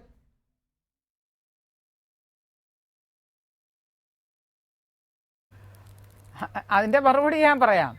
ഞാൻ ഇതേവരെ മേനകാ ഗാന്ധിയുടെ പേര് ഈ ചർച്ചയിൽ പറഞ്ഞില്ല. ഈ പ്രശ്നം ഇപ്പോൾ പരിഹരിക്കാനായിട്ട് തദ്ദേശ സ്വയംഭരണ സ്ഥാപനങ്ങൾ അടിയന്തരമായിട്ട് ഈ ആക്രമണകാരികളായിട്ടുള്ള സ്വഭാവം പ്രകടിപ്പിക്കുന്ന നായ്ക്കളെ ഉന്മൂലനം ചെയ്യണം. അതിൽ യാതൊരു സംശയവുമില്ല. ആ കാര്യം ഇപ്പോൾ നടത്തണം. അത് നടത്താനായിട്ട് അവർക്ക് പഞ്ചായത്ത് തലത്തിലോ മുനിസിപ്പാലിറ്റി തലത്തിലോ കോർപ്പറേഷൻ തലത്തിലോ ഉള്ള ജീവനക്കാർ മാത്രം മതിയാവുന്നില്ല. നമ്മൾ അടിയന്തരമായിട്ട് അതിനൊരു ഫോഴ്സ്, ഒരു ടാസ്ക് ഫോഴ്സ് തന്നെ വെച്ചിട്ട് ഈ ഉന്മൂലനം നടത്തുന്ന കാര്യം, അതോടൊപ്പം തന്നെ വളരെ കൂടുതൽ ജനസാന്ദ്രതയുള്ള വളരെ കൂടുതൽ ഈ പട്ടികളുടെ ആക്രമണം റിപ്പോർട്ട് ചെയ്തിട്ടുള്ള ആ ക്രൈസിസ് പോയിന്റുകൾ ഏതൊക്കെയാണെന്ന് ഉടനെ തന്നെ നമ്മൾ ഐഡൻറ്റിഫൈ ചെയ്ത് അതിൻ്റെ ഒരു ലിസ്റ്റ് ഉണ്ടാക്കണം, പ്രയോറിറ്റി ലിസ്റ്റ് ഉണ്ടാക്കണം. എന്നിട്ട് അവിടെ തദ്ദേശ സ്വയംഭരണ വകുപ്പ്, അതുപോലെ തന്നെ സാമൂഹ്യനീതി വകുപ്പ്, ആരോഗ്യ വകുപ്പ്, ഇങ്ങനെയുള്ള വകുപ്പുകളെല്ലാം കൂടെ ചേർന്നുകൊണ്ട് ഉടനെ തന്നെ ഇതിനൊരു സമഗ്ര പരിപാടിയായിട്ട് മുന്നിട്ടിറങ്ങണം. ഇതൊക്കെ പണ്ടും പല കാര്യങ്ങളിൽ ചെയ്തു. ഇതൊന്നും ഇല്ലെങ്കിൽ പട്ടിയെ കണ്ണുകൊണ്ട് കാണാമല്ലോ. നമ്മുടെ നേത്രങ്ങൾ കൊണ്ട് കാണാൻ കഴിയാത്ത എത്രത്തോളം സൂക്ഷ്മമായിട്ടുള്ള വളരെ അങ്ങേയറ്റത്തെ പരമാണുവിനേക്കാളും ഒരല്പം കൂടി മാത്രം ശരീരത്തിന് വലിപ്പമുള്ള എത്രയോ ജീവികളെ നമ്മൾ വളരെ ഫലപ്രദമായിട്ട് ആ കീടങ്ങളെ നമ്മൾ മനുഷ്യൻ ഇതിനകം വകവരുത്തിയിട്ടുണ്ട്, നിയന്ത്രണ വിധേയമാക്കി നിർത്തിയിട്ടുണ്ട്. അതുപോലെ ഒരു ആക്ഷനാണ് ഇവിടെ വേണ്ടത്. ആ ആക്ഷൻ ഇവിടെ നടത്തിയേ പറ്റൂ. അതിന് ഇവിടുത്തെ ഇന്ന് ഭരിച്ചുകൊണ്ടിരിക്കുന്ന സർക്കാരിന് അതിനുള്ള എല്ലാ കഴിവുമുണ്ട്, അതിനുള്ള എല്ലാ ഇച്ഛാശക്തിയും ഉണ്ട്. അപ്രകാരം തന്നെ ഞാൻ വിശ്വസിക്കുകയാണ് ഈ ഉണ്ടായ ദാരുണമായ സംഭവം എന്റെ ഭരണ സംവിധാനങ്ങൾ കടന്നു വരുമോ എന്നാണ് നമുക്കറിയേണ്ടത്. ശ്രീ ടോണി ചമ്മണി, പ്രായോഗികമായി ഏതെങ്കിലും തരത്തിലുള്ള ബുദ്ധിമുട്ടുണ്ടോ ഇത് നടപ്പാക്കാൻ? ഈ അലഞ്ഞു തിരിഞ്ഞ് നടക്കുന്നതിൽ ഭ്രാന്തൻ നായികൾ മനുഷ്യരെ ആക്രമിക്കാൻ തുടങ്ങിയാൽ അവയെ വകവരുത്തുന്നതിന് പ്രായോഗികമായ ബുദ്ധിമുട്ടുണ്ടോ? തദ്ദേശ ഭരണ സ്ഥാപനങ്ങൾക്ക് ഫണ്ടിന്റെ കുറവുണ്ടോ, അല്ലെങ്കിൽ ജീവനക്കാരുടെ അപര്യാപ്തതയുണ്ടോ, അല്ലെങ്കിൽ അതിന് മറ്റു തരത്തിലുള്ള ബുദ്ധിമുട്ടുകളുണ്ടോ? എന്താണ് അതിന് പ്രതിബന്ധം, എന്താണ് തടസ്സം? ജീവനക്കാരുടെ അപര്യാപ്തതയുണ്ട്. ചില പല ഉറപ്പുള്ള നായ്ക്കളെ കൊല്ലാം, അതിൽ തർക്കമില്ല. പക്ഷെ ഇതില് യഥാർത്ഥത്തില് ഒരു ശാസ്ത്രീയമായ പ്രായോഗികമായ ഒരു സമീപനമാണ് കൈക്കൊള്ളേണ്ടത്. 1999 വരെ ഇന്ത്യയിൽ നായ്ക്കളെ കൊല്ലുന്നതിന് തടസ്സമില്ലായിരുന്നു. പക്ഷേ 2001 ഇന്ത്യ ഗവൺമെൻറ് ഒരു നിയമം കൊണ്ടുവന്നു. അത് ആനിമൽ ബർത്ത് കൺട്രോൾ റൂൾസ്, ഡോഗ്സിന് വേണ്ടിയുള്ള റൂൾസാണ്. ആ റൂൾസിൽ പറയുന്നത് കൊല്ലാൻ പാടില്ല, തെരുവ് നായ്ക്കളെ വന്ധ്യംകരിക്കണമെന്നുള്ളതാണ്. അതുകൊണ്ട് ഇപ്പോൾ നമുക്ക് ലോക്കൽ ബോഡികൾക്കെല്ലാം ആ ഒരു നിയമത്തിൻ്റെ ചട്ടക്കൂടിനകത്ത് നിന്ന് മാത്രമേ ഈ പ്രശ്നം പരിഹരിക്കാൻ സാധിക്കുകയുള്ളൂ. ഞാൻ നേരത്തെ കൊച്ചി ഒരു മോഡൽ തുടങ്ങിയ കാര്യം പറഞ്ഞിട്ടുള്ളത്. ഇത് പരിഹരിക്കാൻ പറ്റും വിജയകുമാർ. ഞാൻ പറഞ്ഞല്ലോ, ഇത് പരിഹരിക്കാൻ പറ്റും. പക്ഷേ 1 വർഷം കൊണ്ടോ 2 വർഷം കൊണ്ടോ അല്ല. ഇത് ശാസ്ത്രീയമായി പ്രായോഗികമായി തെരുവ് നായ്ക്കളെ വന്ധ്യംകരിച്ച് ക്രമമായി ഇതിൻ്റെ ശല്യത്തിൽ നിന്നും നമുക്ക് മോചിതമാകാൻ പറ്റും. പക്ഷെ അതിനൊരു, ഞാൻ നേരത്തെ സൂചിപ്പിച്ച ഒരു പൊളിറ്റിക്കൽ വിൽ ആ കാര്യത്തിൽ വേണം. ഇത് ലോക്കൽ ബോഡികളുടെ മാത്രം കടമയാണ് എന്ന നിലയിലേക്ക് കാണുന്നതാണ് ഇതിൻ്റെ ഒരു അപകടം. ഗവൺമെൻറ് ഈ കാര്യം സീരിയസ് ആയിട്ട് എടുക്കണം. വിജയകുമാർ നോക്കുക, കേരളത്തിൽ എത്രയോ വൻകിട പദ്ധതികൾക്ക് വേണ്ടി ഗവൺമെൻറ് പണം മുടക്കുന്നുണ്ട്. ഈ ഒരു ഏറ്റവും നീർന്ന വിഷയത്തിൽ ഗവൺമെൻറ് എങ്ങനെയാണ് ലോക്കൽ ബോഡികളെ സഹായിക്കുന്നത്? നിങ്ങൾക്കറിയോ, പല ലോക്കൽ ബോഡികൾക്കും ജീവനക്കാർക്ക് കൊടുക്കാനുള്ള ശമ്പളം കൊടുക്കാൻ പറ്റാത്ത സാമ്പത്തിക പരാധീനതയിലുള്ളതാണ് നമ്മുടെ ലോക്കൽ ബോഡികളുടെ അവസ്ഥ. അങ്ങനെ ഒരു ലോക്കൽ ബോഡി ഇത്തരം തെരുവ് നായ്ക്കളുടെ വന്ധ്യീകരണത്തിന് വേണ്ടി ഒരു ABC പദ്ധതി നടപ്പിലാക്കാമെന്ന് പറഞ്ഞാൽ ഒരു ഹോസ്പിറ്റൽ തന്നെയാണ്. സർജറി റൂം വേണം, സർജറി ടേബിൾ വേണം, വെറ്റിനറി സർജന്മാർ വേണം, അസിസ്റ്റന്റുമാർ വേണം. ഞങ്ങളുടെ കൊച്ചിയിലെ അത് 4 സർജറി മുറിയുള്ള ഒരു ഹോസ്പിറ്റൽ തന്നെയാണ്. ഒരു ലോക്കൽ ബോഡിക്ക് സ്വന്തം വരുമാനം കൊണ്ട് ഇത് നടപ്പിലാക്കാൻ പറ്റില്ല. അതുകൊണ്ടാണ് ഞാൻ പറയുന്നത്, ഗവൺമെൻറ് ഫണ്ട് ചെയ്യണം, ഡയറക്ഷൻ കൊടുക്കണം. ലോക്കൽ ബോഡികൾ പ്രധാനപ്പെട്ടതെങ്കിലും കേരളത്തിലെ 14 ജില്ലാ കേന്ദ്രങ്ങളിൽ, കേരളത്തിലെ 6 മുനിസിപ്പൽ കോർപ്പറേഷനുകളിൽ, ഏറ്റവും ജനസാന്ദ്രതയുള്ള വലിയ പട്ടണങ്ങളിൽ 6 മാസത്തിനുള്ളിൽ ABC പദ്ധതി നടപ്പിലാക്കാൻ ഗവൺമെൻറ് തീരുമാനിക്കുകയും അത് ലോക്കൽ ബോഡികളുടെ സഹായത്തോടുകൂടി നടപ്പിലാക്കാൻ തീരുമാനിച്ചാൽ ഒരു സംശയവും വേണ്ട, തുടക്കം കുറിക്കാൻ പറ്റും. ഇത് വാനിഷ് ചെയ്യാൻ പറ്റില്ല.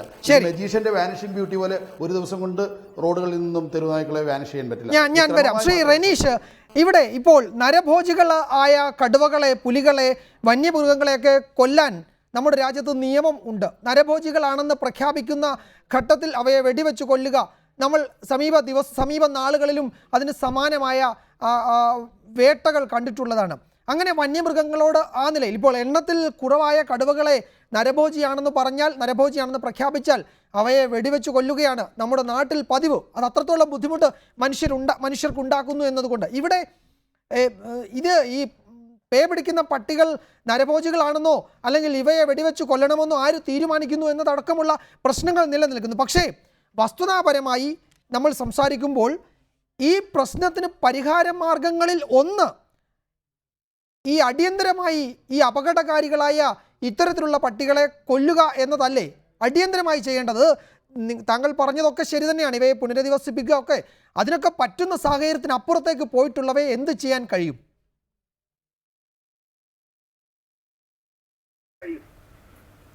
നമ്മൾ ഇത്തരത്തിലുള്ളൊരു കാര്യം ചർച്ച ചെയ്യുമ്പോൾ എന്തിനാണ് അടിയന്തരമായി വെടിവെച്ച് കൊല്ലുക എന്ന് പറയുന്ന ഒരു കാര്യത്തിലേക്ക് നമുക്ക് എളുപ്പം കാര്യങ്ങൾ നടക്കണം. അങ്ങനെയാണെങ്കിൽ ഞാൻ ചോദിക്കുന്നു, ഇവിടെ മാനസിക അസ്വാസ്ഥ്യം അനുഭവപ്പെടുന്ന മനുഷ്യർ, അവരെ ഏറ്റവും എളുപ്പം അവർ ചികിത്സയ്ക്ക് വിധേയനാക്കുന്നതിന് പകരം അവരെ ഏറ്റവും എളുപ്പത്തിൽ ചെയ്യാൻ പറ്റുന്നൊരു പണി എന്നുള്ള നിലയ്ക്ക്, ഒരു ജോലി എന്നുള്ള നിലയ്ക്ക് അവരെ നശിപ്പിക്കാൻ തയ്യാറാകുമോ? അപ്പം നമ്മൾ മലയാളിയുടെ ഒരു മനസ്സ്, നമ്മുടെ ഒരു മനസ്സ് എത്രയും പെട്ടെന്ന് അതില്ലാതാക്കുക എന്നുള്ളതാണ്. അപ്പോൾ അതിനെ സംബന്ധിച്ച് ചർച്ച ചെയ്യുമ്പോൾ നമ്മൾ പ്രധാനമായി ചിന്തിക്കേണ്ടത് അത്തരമൊരു സാഹചര്യം, പരിപൂർണമായി അത്തരമൊരു സാഹചര്യം ഇല്ലാതാക്കുവാനുള്ള ശ്രമങ്ങൾ എന്ത് ചെയ്യുവാൻ സാധിക്കുമെന്നുള്ളതാണ്. നമ്മൾ വളർത്തിയെടുക്കുകയാണ് ഇവിടെ ഒരു ഭ്രാന്ത് പിടിച്ച, പേ പിടിച്ച, അല്ലെങ്കിൽ മൃഗീയമായ ആക്രമണ സ്വഭാവം കാണിക്കുന്ന ഒരു സ്ട്രീറ്റ് ഡോഗ് എന്ന് പറയുന്ന ഒരവസ്ഥയെ ഇവിടെ മനുഷ്യൻ സൃഷ്ടിച്ചെടുക്കുകയാണ് ചെയ്യുന്നത്. ഒരിക്കലും ഇവിടെ മനുഷ്യൻ ചെയ്യുന്ന ആ ഒരു തെറ്റോ കുറ്റമോ ആരും കാണുന്നില്ല എന്നുള്ളതാണ് വസ്തുത. ഇത്തരത്തിലുള്ള ഒരു സാഹചര്യം ഉണ്ടാകുമ്പോൾ പലപ്പോഴും നമ്മളതിന് വളരെ ലഘൂകരിച്ചുകൊണ്ട്, വളരെ ലാഘവത്തോടു കൂടി ഉടൻ പറയുന്ന ഒരു കാര്യം എന്ന് പറയുന്നത്, ഞാൻ ഒരു കാര്യം തിരിച്ചു ചോദിച്ചോളട്ടെ. പറയുന്നത് ശരിയാണ്. ഇവിടെ തെരുവ് പട്ടികൾ എന്ന് പട്ടികളെ, നായ്ക്കളെ മനുഷ്യർ അവരുടെ വീടുകളിൽ വളർത്തേണ്ടതാണ്, തെരുവിലേക്ക് വിടേണ്ടതല്ല. ശരിയാണ്, അതൊക്കെ സമ്മതിച്ചു. ഇവയുടെ പുനരധിവാസം എന്നതാണ് നിങ്ങൾ ആത്യന്തികമായി പറയുന്ന കാര്യം. നമുക്കറിയാം നമ്മുടെ തദ്ദേശ ഭരണ സ്ഥാപനങ്ങളുടെ അവസ്ഥ, പഞ്ചായത്തുകൾ തൊട്ട് കോർപ്പറേഷൻ വരെയുള്ള തദ്ദേശ ഭരണ സ്ഥാപനങ്ങളുടെ അവസ്ഥ നമുക്കറിയാം. അവിടുത്തെ ഫണ്ട് വിനിയോഗം, അവിടുത്തെ ജീവനക്കാരുടെ ശമ്പളമടക്കമുള്ള കാര്യങ്ങളിൽ സ്വയം പര്യാപ്തത കൈവരിക്കേണ്ട സ്ഥാപനങ്ങളാണ് അവ. അവയ്ക്ക് ഇത്തരത്തിലുള്ള വലിയ പ്രോജക്റ്റുകൾ ഏറ്റെടുത്ത് നടപ്പാക്കാൻ കഴിയുന്നില്ല നിലവിൽ. അതിന് സർക്കാരിൻ്റെ ഭാഗത്തുനിന്ന് വലിയ തോതിലുള്ള സാമ്പത്തിക സഹായം, പിന്തുണ ലഭിക്കേണ്ടതുണ്ട്. ഇപ്പോൾ കൊച്ചി കോർപ്പറേഷനിലെ കാര്യം മുൻ മേയർ വ്യക്തമാക്കി കഴിഞ്ഞുവല്ലോ. തിരുവനന്തപുരത്തുമൊക്കെ സമാനമായ സാഹചര്യമാണുള്ളത്. നമ്മൾ ആ നിലയിൽ വസ്തുതാപരമായി കാര്യങ്ങളെ സമീപിക്കണമല്ലോ. ആ നിലയ്ക്കുള്ള സൊല്യൂഷൻ അതിനെപ്പറ്റി ആലോചിക്കുമ്പോഴാണ് ഞാൻ ചോദിക്കുന്നത്. ഇപ്പോൾ അടിയന്തരമായി നിരന്തരമായി ആക്രമണം നടക്കുകയാണ് നഗരങ്ങളിൽ. ഈ തിരുവനന്തപുരമാണ് അതിൻ്റെ ഒരു തലസ്ഥാനം എന്നാണ് ദേശീയ തലത്തിൽ നടത്തിയ പഠനങ്ങളിൽ നിന്നും ലഭിക്കുന്ന വിവരം. അതും ജസ്റ്റിസ് സിരിജഗൻ കമ്മിറ്റിയുടെ ഇടക്കാല റിപ്പോർട്ടിലുണ്ട്. ഇങ്ങനെയുള്ള അവസ്ഥയിൽ എന്ത് ചെയ്യാൻ കഴിയും? ഈ ദീർഘകാല അടിസ്ഥാനത്തിലുള്ള പദ്ധതികളൊക്കെ തയ്യാറാക്കി നമുക്ക് എല്ലാവർക്കും കൂടി ഇരുന്ന് ചർച്ച ചെയ്യാം. ഞാൻ അടിയന്തര പരിഹാര മാർഗത്തെ പറ്റിയാണ് ഇപ്പോൾ ആലോചിക്കുന്നത്. അങ്ങനെയാണെങ്കിൽ എന്ത് ചെയ്യാൻ കഴിയും?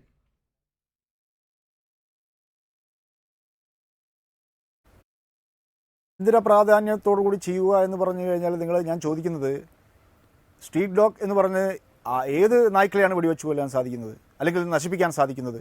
ഇപ്പോൾ തിരുവനന്തപുരം ജില്ലയുടെ കാര്യം ഇവിടെ സൂചിപ്പിക്കുകയുണ്ടായി. തിരുവനന്തപുരം ജില്ലയുടെ ഒരു സാഹചര്യം അനുസരിച്ച് ഇപ്പോൾ കാഞ്ഞിരംകുളം, ഈ സംഭവം നടന്ന കാഞ്ഞിരംകുളം പഞ്ചായത്ത് ഉൾപ്പെടെയുള്ള, കരിങ്കുളം ഉൾപ്പെടെയുള്ള തീരദേശ മേഖല, ആ തിരുവനന്തപുരത്തിൻ്റെ തീരദേശ മേഖലയിൽ വ്യാപകമായ രീതിയിലുള്ള ഖരമാലിന്യം കമ്മിഞ്ഞു കൂടുന്നു എന്നുള്ളതാണ് പുതിയ റിപ്പോർട്ട്. അതെങ്ങനെ സംഭവിക്കുന്നു എന്നുള്ളത് നമ്മൾ പരിശോധിക്കണം.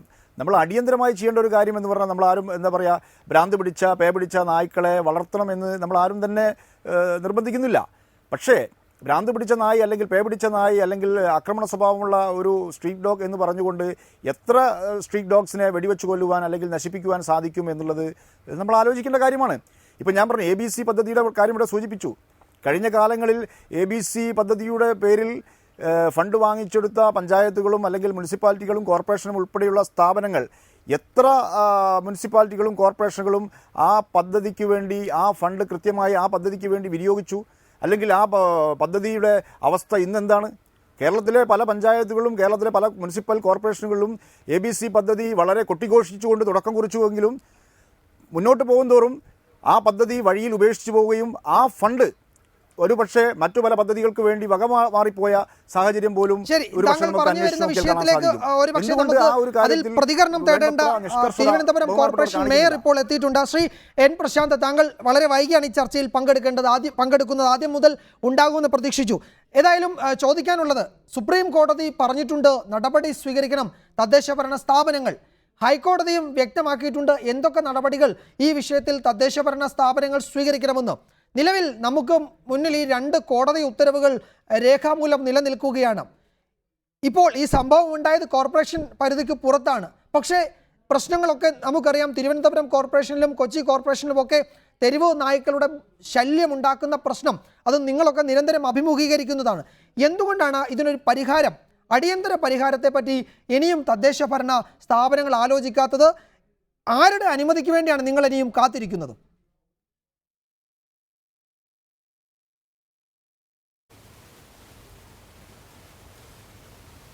തെരുവ് നായ്ക്കളുടെ കാര്യത്തിൽ നടപടി എടുക്കണം എന്ന് പറഞ്ഞ കോടതി തന്നെയാണ് അതിനെ ABC പ്രോഗ്രാം അനുസരിച്ച് മാത്രമേ കാര്യങ്ങൾ കൈകാര്യം ചെയ്യാവൂ എന്നും പറഞ്ഞത്. അപ്പോൾ അത് ഈ കാര്യം മനസ്സിലാക്കണം. നമ്മുടെ നഗരസഭയുടേതുപോലുള്ള ഒരു ഔദ്യോഗിക സംവിധാനത്തിന് ബഹുമാനപ്പെട്ട സുപ്രീം കോടതിയുടെ മാർഗനിർദ്ദേശങ്ങൾ അനുസരിച്ചല്ലാതെ ഇടപെടാൻ വേണ്ടി കഴിയില്ല. ഞങ്ങളിപ്പോ ഇന്നത്തെ ദിവസം ഒരു 10 നായ്ക്കളെ പിടിച്ചു കഴിഞ്ഞാൽ അതിനെ വൈകുന്നേരം അതിന്റെ അവസ്ഥ എന്തായി എന്ന് കോർപ്പറേഷൻ ഓഫീസിലേക്ക് ഫോൺ കോളുകൾ വരുന്ന സമയമാണിത്. മൃഗസ്നേഹികളായിട്ടുള്ള ഒരു കൂട്ടം ആൾക്കാർ അതിന്റെ സ്ഥിതി അറിയാൻ വേണ്ടിയിട്ട് നിരന്തരമായി എന്റെ മൊബൈലിലേക്കും കോർപ്പറേഷൻ ഓഫീസിന്റെ മൊബൈലിലേക്കും കാളുകൾ ഇങ്ങനെ ചെയ്തുകൊണ്ടിരിക്കുകയാണ്. അപ്പൊ ഇതാണ് നിലവിലെ അവസ്ഥ എന്ന് പറയുന്നത്. അതുകൊണ്ട് തന്നെ ABC പ്രോഗ്രാമിന് വേണ്ടി നീക്കിവെച്ച പണം ദൂർത്തടിക്കുന്നു അല്ലെങ്കിൽ വകമാറ്റുന്നു എന്നുള്ള പരാമർശമൊക്കെ തെറ്റാണ്. അന്വേഷിച്ചാൽ മനസ്സിലാവും. കൃത്യമായി തിരുവനന്തപുരം നഗരസഭ പോലുള്ള സംവിധാനങ്ങളിൽ ദിനം പ്രതി 10-ലധികം നായ്ക്കളെ വന്ധ്യീകരിക്കുന്നതിനുള്ള സംവിധാനങ്ങൾ സജ്ജമാക്കിയിട്ടുണ്ട്. നഗരസഭയുടെ വാർഷിക പദ്ധതിയിൽ ഉൾപ്പെടുത്തിക്കൊണ്ട് അടുത്ത മാസം മുതൽ നമ്മുടെ നഗരത്തിലെ തെരുവ് നായ്ക്കളെ വന്ധ്യീകരിക്കുന്നതിന് വേണ്ടിയിട്ട് ഏകദേശം 6 കോടി രൂപ മുതൽ മുടക്കിക്കൊണ്ടുള്ള പുതിയ പദ്ധതിക്ക് നഗരസഭ രൂപം കൊടുത്തിട്ടുണ്ട്. നമ്മുടെ നഗരത്തിലെ മുഴുവൻ വീടുകളിൽ വളർത്തുന്ന നായ്ക്കൾക്കും ലൈസൻസിംഗ് സമ്പ്രദായം ഏർപ്പെടുത്തുക, അതോടൊപ്പം തന്നെ വാക്സിനേഷൻ ഏർപ്പെടുത്തുക തുടങ്ങിയിട്ടുള്ള കാര്യങ്ങൾക്കാണ് ഈ തുക ചെലവഴിക്കാൻ വേണ്ടി ഉദ്ദേശിക്കുന്നത്. അപ്പോൾ നേരത്തെ ഞാൻ സൂചിപ്പിച്ചതുപോലെ ബഹുമാനപ്പെട്ട സുപ്രീം കോടതിയുടെ മാർഗനിർദ്ദേശങ്ങളിൽ നിന്നുകൊണ്ട് മാത്രമേ ഈ കാര്യങ്ങൾ നമുക്ക് ഇടപെടാൻ വേണ്ടി കഴിയൂ. വേറൊരു കാര്യം കൂടി നമുക്ക് ഇത് ചൂണ്ടിക്കാണിക്കേണ്ടത്, ഇപ്പോൾ ബഹുമാനപ്പെട്ട മുഖ്യമന്ത്രി ഈ കാര്യത്തിൽ ആവശ്യമായിട്ടുള്ള സഹായങ്ങൾ ചെയ്യാമെന്ന് ഇപ്പോൾ പത്രമാധ്യമങ്ങൾ കൂടി അറിയിച്ചു കഴിഞ്ഞു. അത് ഞങ്ങൾ പ്രതീക്ഷിക്കുന്ന ഒരു പ്രധാനപ്പെട്ട കാര്യം, ഈ തെരുവ് നായ്ക്കളുടെ പ്രശ്നം കൈകാര്യം ചെയ്യുന്നതിന് ആവശ്യമായിട്ടുള്ള മൃഗഡോക്ടർമാരെയും അതുപോലെ തന്നെ അവിടുത്തെ മറ്റ് ഹോസ്പിറ്റൽ ജീവനക്കാരുടെയും ഒരു നിയമനം സംബന്ധിച്ചുള്ള ഒരു തീരുമാനം സർക്കാർ തലത്തിൽ എടുക്കേണ്ടതാണ്. ഇപ്പോ തിരുവനന്തപുരം നഗരസഭ പോലുള്ള ഒരു വലിയ സംവിധാനത്തിൽ പോലും 2 മൃഗഡോക്ടർമാരുടെ സേവനമാണ് ഈ രംഗത്ത് നമുക്ക് ലഭ്യമായിട്ടുള്ളത്. അതൊരു അപര്യാപ്തതയാണ്.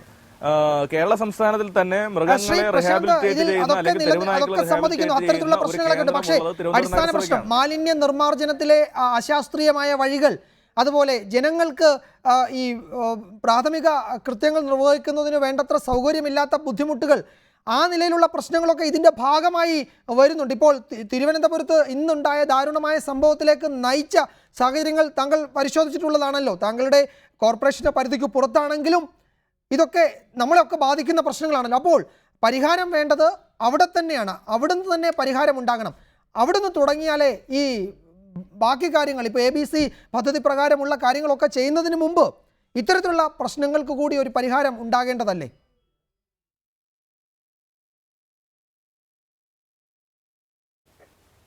തീർച്ചയായും അക്രമകാരികളായ നായ്ക്കളെ കൊല്ലാമെന്നും സുപ്രീം കോടതി പറഞ്ഞിട്ടുണ്ട്. അതനുസരിച്ച് അത്തരത്തിലുള്ള നായ്ക്കളെ ആ നിലയിൽ തന്നെ കൈകാര്യം ചെയ്യുന്നതിന് കൂടി ഒരു സംവിധാനം ഇപ്പൊ എല്ലാ സ്ഥലങ്ങളിലും ചെയ്യുന്നുണ്ട്. പ്രത്യേകിച്ച് ഇന്നത്തെ സംഭവത്തിന്റെ പശ്ചാത്തലത്തിൽ ഇത് എല്ലാവർക്കും ദുഃഖമുളവാക്കുന്ന ഒരു സംഭവമാണ്. ഒരിടത്തും സംഭവിക്കാൻ വേണ്ടി പാടില്ല. അത് തിരുവനന്തപുരം നഗരത്തിലായിക്കോട്ടെ ഏതെങ്കിലും പഞ്ചായത്തിലായിക്കോട്ടെ, ഒരിടത്തും സംഭവിക്കാൻ വേണ്ടി പാടില്ല. അപ്പൊ അതിനാവശ്യമായിട്ടുള്ള പ്രതിവിധി എന്ത് എന്നുള്ളതാണ് അടുത്ത ചോദ്യം. അപ്പം നിലനിൽക്കുന്ന സംവിധാനങ്ങളെ കാര്യക്ഷമമായിട്ട് വിനിയോഗിപ്പിക്കുന്നതിന് ആവശ്യമായിട്ടുള്ള സഹായമാണ് ഞങ്ങൾ എല്ലാവരും പ്രതീക്ഷിക്കുന്നത്. ഇപ്പോൾ തെരുവ് നായ്ക്കളുടെ പ്രശ്നവുമായി ബന്ധപ്പെടുത്തിയാണ് മാലിന്യ പ്രശ്നവും ഉയർന്നു വരുന്നത്. തീർച്ചയായിട്ടും നഗരത്തിലെ മാലിന്യ പ്രശ്നം പരിഹരിക്കുന്നതിന് വേണ്ടി ഇപ്പോൾ ഞങ്ങളടക്കമുള്ള സംവിധാനങ്ങൾ ഉറവിട മാലിന്യ സംസ്കരണ പരിപാടി കൊണ്ടുവന്നുകൊണ്ട് നഗരത്തിലെ മുഴുവൻ ഇറച്ചി വേസ്റ്റ് നിക്ഷേപിക്കുന്നവർക്കും കൃത്യമായി ലൈസൻസിംഗ് ഏർപ്പെടുത്തിക്കൊണ്ട് അവിടെ ലോക്ക് ഷീറ്റ് ഏർപ്പെടുത്തിക്കൊണ്ട് അവരുടെ ഇറച്ചി മാലിന്യം എങ്ങോട്ടേക്കാണ് കൊണ്ടുപോകുന്നത് എന്നതിനെ സംബന്ധിച്ച് വിവരം ആരാഞ്ഞിരിക്കുകയാണ്. അത് ബന്ധപ്പെട്ട ഹെൽത്ത് ഇൻസ്പെക്ടർമാരടക്കം ദിനം പ്രതി റിവ്യൂ ചെയ്തുകൊണ്ട് ആ കാര്യത്തിൽ ഒരു പരിഹാരം ഉണ്ടാക്കണമെന്നാണ് ഞങ്ങൾ നിർദ്ദേശം നൽകിയിരിക്കുന്നത്. അങ്ങനെ വരുമ്പോൾ ഈ പ്രശ്നം ഒരു പരിധിവരെ നമുക്ക് പരിഹരിക്കാൻ വേണ്ടി സാധിക്കും.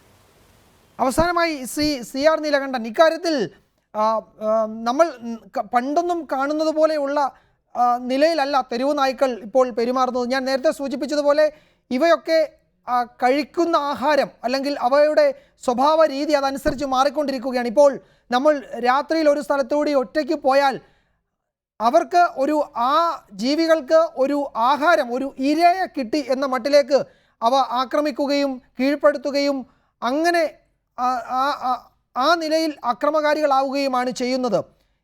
ഇതിന് കാരണമായി നമുക്ക് ചൂണ്ടിക്കാണിക്കാവുന്ന പ്രശ്നങ്ങൾ പലതുണ്ട്. ഈ മാലിന്യ സംസ്കരണമൊക്കെ ആയിരിക്കാം അതിൻ്റെ അടിസ്ഥാന പ്രശ്നം. പക്ഷേ ഇത്തരത്തിലുള്ള തെരുവ് നായ്ക്കളുടെ കാര്യത്തിൽ എന്തു നടപടി എന്നത് വെറുതെ നമ്മൾ ഇക്കാര്യത്തിൽ അവയെ ഏതെങ്കിലും തരത്തിലുള്ള പുനരധിവാസ മേഖലയിൽ കൊണ്ടുപോകണം, അല്ലെങ്കിൽ വന്ധ്യംകരണം, ഇതൊക്കെ പറഞ്ഞ് ഒഴിഞ്ഞു മാറാൻ പറ്റുന്നതിനപ്പുറത്തേക്ക് കാര്യങ്ങൾ പോയി കഴിഞ്ഞുവല്ലോ. ഇനി എന്ത് വേഗത്തിൽ ചെയ്യാൻ കഴിയും?